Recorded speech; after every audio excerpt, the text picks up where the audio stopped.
Je vais très bien. C'est vrai que la pression est redescendue totalement après la projection de hier, donc je vais très très bien. Alors moi j'ai beaucoup parcouru la Tunisie, l'Algérie, et j'ai des amis d'enfance qui vivent là depuis à peu près une quinzaine d'années, et mon meilleur ami était de Marrakech. Donc c'est comme si, on va dire, il y avait une connaissance de ce pays sans l'avoir visité, mais je me sens très à l'aise parce qu'il y a, comme chez nous aux Antilles, il y a une sorte de sérénité et de fierté d'avoir quelque chose de beau dans les mains. Vous savez, quand on a un bon endroit, on y fait attention. Et je pense que le Maroc, c'est ça. Le Maroc, c'est qu'elle a un trésor dans les mains et elle fait très attention pour le protéger, culturellement parlant et esthétiquement parlant. D'accord, on parle maintenant de côté dégustation. Comment vous avez trouvé? Alors, moi, je mange du tagine. Mais parce qu'en fait, la cuisine marocaine parcourt le monde. Vous savez, c'est une cuisine qui est connue dans le monde entier, qui est appréciée par le monde entier. Et souvent on dit, oui, mais c'est mieux au Maroc qu'ailleurs. Et c'est vrai que j'ai goûté les tagines du pays là, et c'est beaucoup mieux. Il y a quelque chose qui, dans les senteurs, dans les goûts, qui fait que, bon, tout d'un coup, on dit que les épices d'ici sont très très très variées. C'est très différent. Oui. Donc le tagine, c'est le préféré. Ben, je pense que c'est le tagine qui remporte... J'ai pas encore goûté le couscous marocain. Hein. D'accord. Mais les 3 tagines que j'ai goûtés là, c'était excellent. On a fait une médina là, c'était excellent. Alors la présence au Festival de Marrakech a été vraiment fortuite parce que c'est vraiment pour moi un vrai avantage. Vous savez, aujourd'hui il y a une vraie compétition sur tous les festivals. Bon, il y a Cannes, il y a Deauville, il y a Berlin, il y a les très très grands festivals sur lesquels aujourd'hui les films sont sélectionnés, mais je pense que le Maroc a joué une carte incroyable. Aujourd'hui, ce festival de Marrakech fait partie des très très grands festivals dont les réalisateurs renommés veulent y être. Donc aujourd'hui c'est une bagarre d'être là. Et c'est plus genre vous choisissez, c'est toujours on veut y être. Quoi. Et moi, le fait que Rémi Bonhomme ait choisi ce film pour être au festival, pour moi c'est un honneur qui va à mon sens permettre au film de trouver rapidement un public et surtout avoir un cachet d'excellence. Vous êtes arrivé à un niveau de qualité que le fait d'être sélectionné au festival de Marrakech, c'est le monde entier qui vous regarde. C'est comme une carte de visite.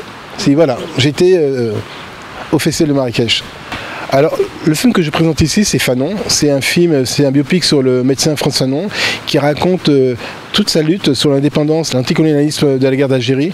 C'est un film, ce qu'on dit, engagé, qui parle vraiment de l'Algérie, mais qui résonne dans tous les peuples du monde qui ont dû se battre contre la colonisation française, entre autres, mais aussi qui parle de l'être humain, de la curiosité, de l'amour qu'on a des différentes cultures, de la façon dont ce que nous on appelle de respecter la culture de l'autre pour ne pas essayer de l'importer, de ne pas essayer de la divulguer, de l'aliéner. C'est un film qui est très important pour moi, c'est mon 3e long métrage. C'est un film où j'ai mis 4 ans à le faire et c'est avec des acteurs... Alors vous savez, ce qui est intéressant, c'est que tous les films que j'ai fait auparavant, j'avais des acteurs, ce qu'on appelle des acteurs d'opportunité, des acteurs que je choisissais parce qu'ils étaient réellement consentants. Là, on a eu un casting vraiment éblouissant. C'est-à-dire qu'on a été chercher des acteurs de premier plan pour jouer dans ce film. Et j'ai vu la différence. J'ai vu que quand vous travaillez avec des acteurs qui sont de qualité, qui ont une expérience, le jeu... tout ce challenge, la caméra, le jeu, l'environnement. Et hier soir, pour la première fois au monde, c'était une première mondiale, on a diffusé ce film au cinéma des ambassadeurs et le public c'était rempli. La salle était remplie. Et à la fin, quand les rideaux est tombé, il y a eu des applaudissements pendant 3 minutes et j'ai compris que ce pari était gagné. J'ai compris que si le public marocain applaudissait, c'est quelque part ce qu'il y avait dans le film, ça leur parlait. Ça leur parlait parce qu'on parlait de l'Algérie, on parlait aussi de la Tunisie, on parlait des Antilles, on parlait de la France, on parlait de tous ces pays, on parlait de la Palestine, on parlait de tous ces pays et je pense que le public marocain a été touché de voir qu'on n'oublie pas tout ce qui se passe en dehors du monde. Et pour moi c'est ça ma grande récompense, c'est que même si ailleurs on dit quelque chose, mais nous dans la salle on dit autre chose. Et ça m'a fait chaud au cœur. Alors moi je suis un amoureux du cinéma depuis que j'ai 15 ans. Et tous les auteurs, réalisateurs qui ont pris des vrais partis pris, qui se sont engagés pour des causes, sont pour moi des inspirants. C'est pour moi, je parle vraiment du cinéma, mais je peux aussi parler du sport, je peux parler aussi de la musique. J'adore les artistes qui à un moment prennent position, parce que je pense qu'à un moment, ils se doivent de faire quelque chose qui parle à la population. C'est comme si tu as une personne, je parle à un chanteur, si on a chacun de nous des difficultés dans nos familles, en amour, le chanteur à un moment récupère toutes ces émotions et la transmet dans une musique. Et là, on dit waouh, comment il fait pour autant me connaître. Et je pense que pour moi, c'est ça, les gens inspirants, c'est ceux qui arrivent à capitaliser les émotions de tout le monde et dans une œuvre, à la mettre en place. Fanon, c'est ça pour moi. Fanon, ça a été pour moi un vrai catalyseur. Depuis que je suis petit, depuis que je lis ses œuvres, c'est quelqu'un qui m'a fait aimer les autres, qui m'a fait comprendre que l'amour qu'on a doit être sincère et authentique. Peu importe la différence, parce que moi j'ai été élevé dans une banlieue parisienne. Alors j'ai été élevé avec un ami marocain, et je te jure c'est vrai, hein, Abdel Kamri, de la famille des Kamri. Un artiste? Il est devenu artiste après, mais quand on était petit on avait 8 ans. C'est dans les banlieues françaises, quand il y avait les immigrants, il y avait les Italiens, les Marocains, les Algériens, les Antillais, les Africains, et tout le monde se sont mis à vivre ensemble. Et nous, on a formé une bande où on était 4 communautés différentes. Et on allait manger, quand il y avait le ramadan, on allait manger après la fin du ramadan chez Abdel. Quand c'était pour Noël, moi j'étais catholique, donc ils venaient manger chez moi. Donc on mélangeait nos cultures. Et moi, quand j'ai grandi, j'ai trouvé hyper indécent qu'on puisse critiquer les autres parce qu'ils venaient d'ailleurs. Et pour moi, c'est une richesse. Et quand j'ai commencé à faire le cinéma, je me suis dit, mais non, mais mes films vont parler de la richesse. Les films vont parler de mes amis, vont parler de tout ce que j'aime. Et donc j'ai commencé comme ça dans le cinéma, et puis à fur et à mesure, j'ai partagé des moments avec d'autres personnes, et ça m'a amené à faire Fanon. Le cinéma marocain. Alors le cinéma marocain que je ne connais pas très bien, mais ça fait partie de ce que j'ai pu voir d'un cinéma qui est très avant-gardiste, qui est très aussi militant. C'est un cinéma d'authenticité. C'est comme tout cinéma du Maghreb, c'est-à-dire qu'il y a toujours, à mon sens, un cinéma qui veut raconter ce que vivent les gens. Alors, je ne parle pas que d'amour, mais je parle aussi de la vie sociale, la vie politique, la vie future. Et je pense que cette caméra, elle est tout le temps tournée vers le peuple. Elle est tout le temps tournée vers la culture. Je crois que c'est quelque chose aussi que partage le monde entier. Et je crois que c'est pour ça que la cuisine marocaine est aussi célèbre. C'est parce qu'elle est filmée, elle est montrée. Parce que pour aller déguster quelque chose, il faut le voir. Donc tous ces films partagent la culture et disent et ça donne envie, c'est bon. Et je pense que c'est ça que les cinéastes de votre génération sont très soucieux de l'authenticité du pays du Maroc. Alors moi je serais très... Alors dans ce projet-là, il n'y avait pas d'acteur marocain, mais pour moi, ça serait vraiment une vraie réussite demain de faire un film, de partager une affiche avec un acteur ou avec un scénariste de cette origine. Je pense que vous avez beaucoup de célébrités en France. Hein. C'est fort aussi. Hein. Oui. Non mais c'est vrai, hein, on n'en parle pas, mais c'est que les Marocains sont des stars en France. Exactement, c'est ça. Non mais... Et pourquoi? C'est que vous parlez à tout le monde. Exactement.